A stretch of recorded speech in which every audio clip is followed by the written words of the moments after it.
Your cat isn't mad at you. When she suddenly bites during petting, it usually doesn't mean she's mean or suddenly hates you. The bite usually didn't begin at the bite. It began with tiny subtitles you missed. More often, your touch has crossed one of 6 hidden limits, and what looks like aggression is really sensory overload.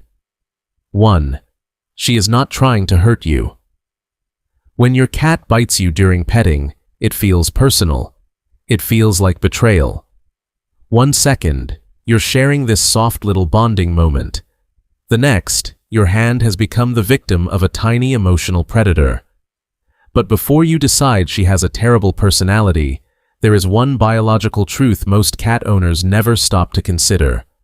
A lot of cats simply have a smaller touch budget than we think.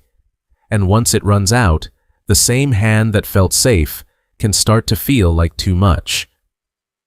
Research published in Applied Animal Behavior Science has shown that cats can respond very differently depending on which part of the body is being touched. And just as importantly, different cats have very different levels of tolerance for physical contact. So your cat may not be overreacting. Her body may simply reach its limit much faster than yours. Around a cat's skin and hair follicles, there are highly sensitive nerve receptors. At first, your touch may feel pleasant, warm, familiar, safe. But when her touch budget runs out, or the pressure gets just a little too strong, that same pleasant feeling can begin to change. In cat behavior, this is often described as petting-induced aggression, or petting-induced overstimulation. The touch that felt good a moment ago can slowly become irritating, uncomfortable, or stressful. For a human, imagine a sound that seemed fine at first, but then it keeps repeating. Louder, closer, more intrusive. It gets under your skin until every nerve in your body wants one thing: make it stop. That may be the kind of overload she is feeling, but she cannot say, "Please stop touching me." She cannot explain that her body has hit its limit. So when the pressure becomes too much, she uses the fastest emergency button she has: her teeth. She is not trying to hurt you. She is trying to stop the hand that has started to hurt her. 2. She already warned you many times. You might say, "But she gave me no warning." And this is one of the biggest misunderstandings between humans and cats. Most of the time, she did warn you. She just did not warn you in human language. Cats do not have faces as expressive as dogs. They do not frown at you. They do not pout. They do not roll their eyes like a disappointed roommate watching you make the same mistake again. Their signals are smaller, quieter, much easier to miss. A lot of that emotion shows up in the tail. If you are petting your cat and her relaxed tail suddenly starts twitching, if the tip begins flicking quickly, or the whole tail starts thumping against the sofa, that is usually not happiness. That is often her way of saying, "I'm getting close to my limit." Then watch her back. If you stroke along her spine and the skin suddenly ripples under the fur, like a small wave moving across her back, that does not necessarily mean she is enjoying it. It may mean she is becoming sensitive, uncomfortable, or overstimulated. Then come the ears. They may flatten sideways or slightly backward. Her pupils may become larger and rounder, even though the light in the room has not changed. And when those signs begin to appear together, her internal countdown may already be running. From your point of view, she snapped out of nowhere. From her point of view, she may have been sending you warning signals for the last 30 seconds. You just missed the subtitles before the bite. 3. She is protecting her weak spots. Sometimes, the problem is not how long you pet her. It is where you pet her. Touch the wrong place, and you can trigger her defense system almost instantly. Animal behavior research associated with the University of Lincoln has looked at how cats respond when different areas of their bodies are touched. Cats usually respond more positively around the cheeks, the chin, and the areas near the ears. But when the hand moves toward the rear part of the body, especially near the base of the tail, negative reactions become more likely. And then, there is the belly. The most famous translation error in cat ownership. Your cat rolls over. She shows you that soft, fluffy stomach. You think, she trusts me. This is an invitation. So you reach in with love in your heart, and suddenly, you are fighting a tiny land shark. But here is the important part. Showing the belly does not always mean, please touch this. Sometimes it only means, I trust you enough to relax, not enough to hand you my weakest spot. Those are not the same sentence. In nature, the belly protects the most vulnerable organs. The rear body and the base of the tail can also be extremely sensitive for many cats. So when you reach for those areas, even with good intentions, her body may read it as a threat. In that moment, she may not be thinking, this is my beloved human. Her body may be reacting as if her weakest point is under attack. So when she bites, she may be protecting the most vulnerable part of herself. Until you are absolutely sure she enjoys that kind of touch, keep your hand in the safer zones, the chin, the cheeks, and behind the ears. The belly may be adorable, but it is not always open to the public. 4.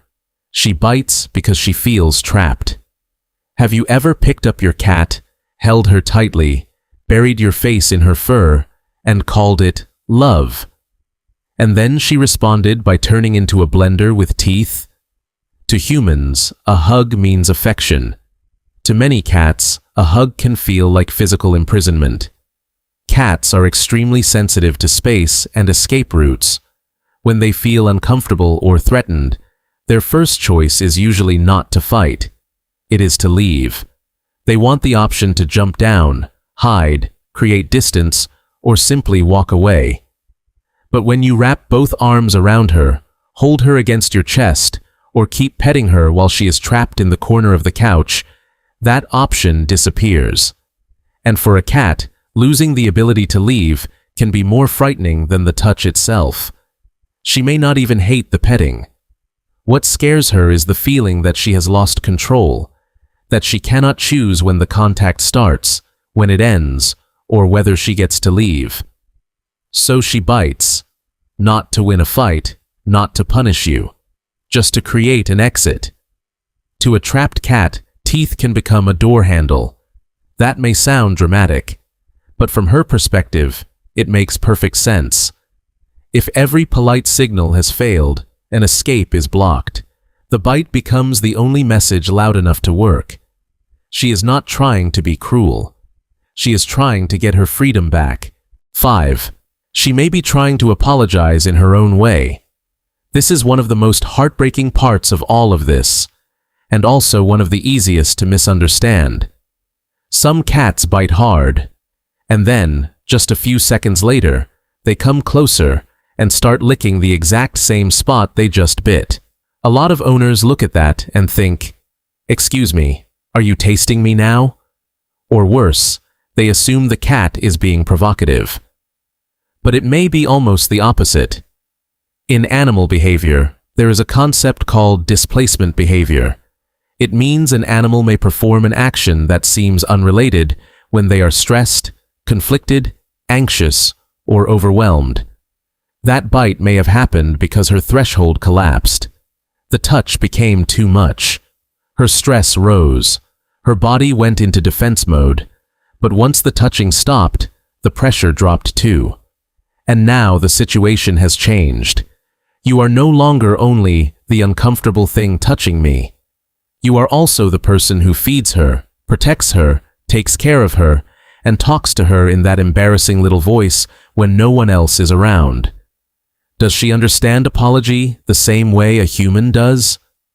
Probably not. She is probably not thinking, "Dear human, I deeply regret my actions and would like to formally repair our emotional bond." But those few licks can still look very much like an attempt to calm the moment down. She may be confused, tense, still keyed up. She may be trying to soothe herself, and she may also be trying, in her own limited way, to smooth over the conflict. Cats may lick or groom when they feel anxious, conflicted, or unsure what to do next. So emotionally, it may look like a clumsy little repair attempt. More accurately, she may be trying to calm the moment down in the only language she has. Not with words, with licking, tiny tongue, big feelings. 6. She is waiting for you to let go first. There is a very useful rule in cat behavior education called the CAT guideline. C stands for choice and control, A stands for attention, T stands for touch. And honestly, if more cat owners understood this, a lot of bites would never happen. Next time you want to pet your cat, do not just reach in immediately. Pause first. Do a tiny consent check. Offer one finger and hold it a few centimeters in front of her. Then wait. Let her choose. If she wants affection, she may step forward and rub her cheek against your finger. That is your permission slip. Only then should you begin touching the safer areas, the chin, the cheeks, or around the ears. But the most important part comes after that. After 3 or 4 strokes, stop. Take your hand away and watch what she does. If she does nothing, turns her head away, or simply stays where she is, her petting quota may already be full for today. Do not negotiate. Do not chase her with love. And definitely do not turn affection into a hostage situation. If she pushes her head back into your hand, leans closer, or clearly asks for more, then you can continue. That is the secret. You are not just touching her. You are giving her control over the interaction. We need to learn to be the one who stops first, because love is not endless grabbing, squeezing, and rubbing. For a cat, real love often looks like restraint. It means letting her know that in your home, beside you, she still has the right to say no, the right to walk away, the right to end the moment before she ever needs to use her teeth.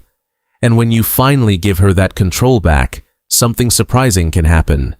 She may start coming to you more often, because now she knows she does not have to bite to be heard. She only has to walk away. And you will understand. That is why I made this channel. Not to make cats more obedient, but to help us become better translators of the language they already speak. So now, I want to hear your cat's weird little mystery.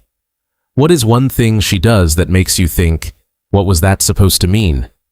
Tell me the story in the comments. I'll choose one to decode in the next episode. And if you want to become a better translator of your cat, subscribe. I'll see you next time.